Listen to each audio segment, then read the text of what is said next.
No SUPE aposta claramente polo monolingüismo a todos os efeitos, non? Entón, no ensino público galego é obvio que a lingua vehicular debería ser o galego e simplemente o galego.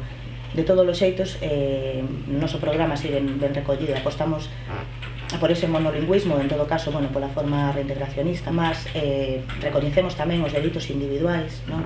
A que cada quen, o sea, que ese recoñecemento ou que esa plena institucionalización do galego a todos os niveis, que efectivamente sexa unha lingua que cualquera podamos desenvolver cualquiera ido da nosa vida nese idioma, no noso idioma, non significa que conculquemos os dereitos individuais de cada quen a utilizar a que mellor lle convene.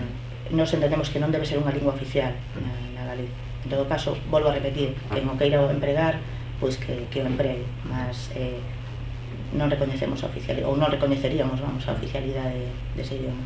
É importante mencionar, se cabe, que as expectativas que nos tiñamos no momento no que decidimos a presentarnos as eleicións non son exactamente as que baixo os parámetros nos que estamos a presentando, non?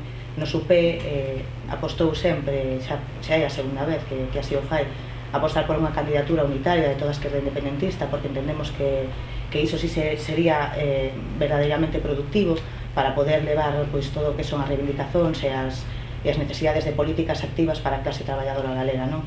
Entón, para iso, pois, encamiñamos unha cita aberta, unha convocatoria a través dunha carta a diferentes organizacións para unirnos nunha convocatoria unitaria. Iso non foi posible, non? Daquela, efectivamente, as nosas expectativas de voto pois redúcense en tanto en cuanto eliminamos ese efecto multiplicador do que tería unha candidatura máis consistente, non? Pois exactamente non sabería respostar porque non se deu esa oportunidade, iso é algo que debería responder a FPC, mas en todo caso nós tampouco pretendemos criticalos, entendemos que son de algún xeito pois unha forza paralela a nós, non? Que conversemos en moitísimos aspectos, entón tampouco non temos a intención de criticalos, ni moito menos unha crítica destructiva. O que si temos intención é de deixar clara pois cual é a realidade, non? Cual foi a verdade dos sucesos.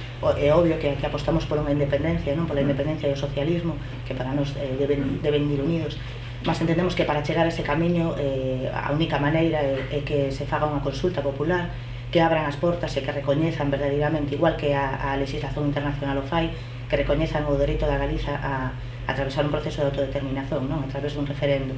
E quizás sexa aí onde se senten as bases para que toda esa xente que agora mesmo non manexa diariamente pois o mellor esa aspiración ou eses termos, mas que estamos seguras de que non renunciarían tampouco a ela, non? Simplesmente é unha realidade que non é palpável para moita xente no día a día, non? Mas facendo esa consulta si sería visível, supoño que habería moitísima xente que apostaría tamén por esa vía, non?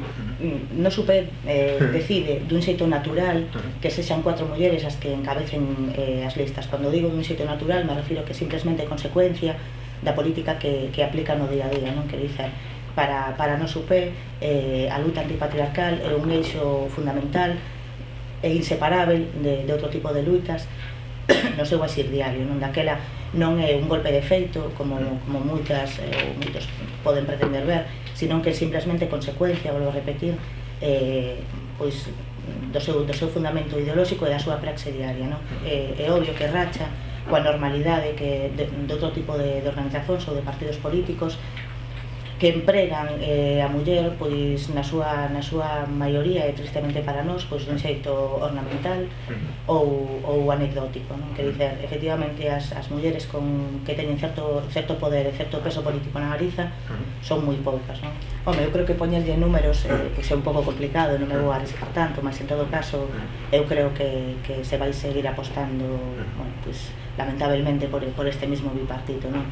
Se cadra, pois, pode haber certa subida de algún dos partidos que están gobernando, mas tampouco, bueno, non creo que sea nada significativo.